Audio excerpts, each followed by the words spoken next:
Is there any way to kind of address this? Is there anything that we could do as people to bring awareness to this? Is there any way there could be some kind of peace here? Well, the trend lines are coming in my direction when it comes to public perception on this. I mean, initially, like the American people were dying to send every American dollar, to Ukraine, and increasingly, at least within the Republican Party, you've started to see that shift as our economic conditions are more in the forefront of people's minds.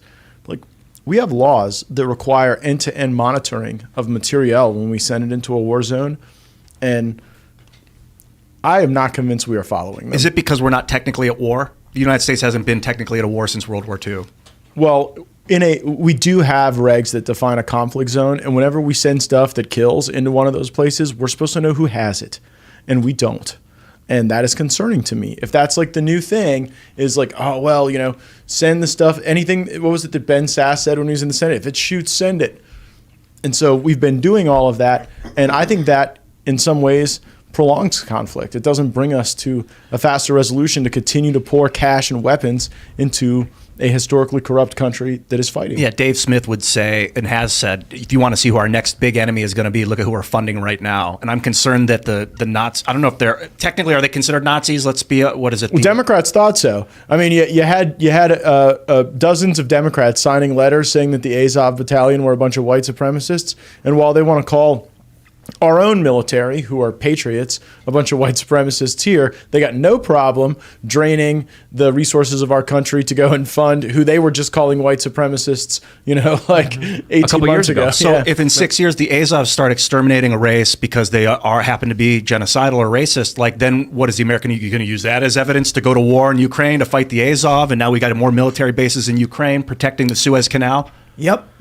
Well, there's a lot of intel reports of a lot of advanced U.S. military hardware being sold on the black markets as well. And a lot of the weapons, even according to CBS News and AID, not making it to its official destination. And I think that's such a travesty because there's so much human suffering in that country. There's so many people used as pawns. There's so many people hurt with this larger conflict. There's such a bigger immigration crisis here. How do you see all of this going? Because you have a lot of, you're in Congress. You talk to a lot of people there.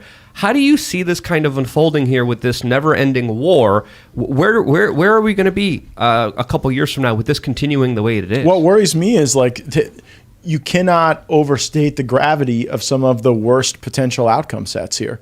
I mean, Russia, much like a Bond villain, sort of becomes more and more dangerous during its demise. It's a kleptocracy in a lot of ways. I mean, a lot of people have gotten out of Russia with whatever they could steal on their way out. Right, to your point about the materiel and the black market. And so I think that for us to go and play a game of nuclear chicken over which guy in a tracksuit gets to run Crimea is foolish. And it's not how a serious country ought to behave. You think World War III could result from recklessness? Of course. Of course. This is a tinderbox. And it's not Syria, right? It's Russia and Ukraine. It is a country that has enough nuclear power to end Earth multiple times over. And it's a leader who I don't think is making stable, rational decisions in Vladimir Putin. And, to continue to send the HIMARS there, to send the Bradleys there from the United States seems provocative to me. Now, why isn't this Europe's problem, right? You would think that Germany and the other powers in Europe would have the most at stake. But what they do, as these European democracies face elections and as their reserves go down, you're going to see them have a different posture towards Russia as their mandates expire and as they have to go back for elections.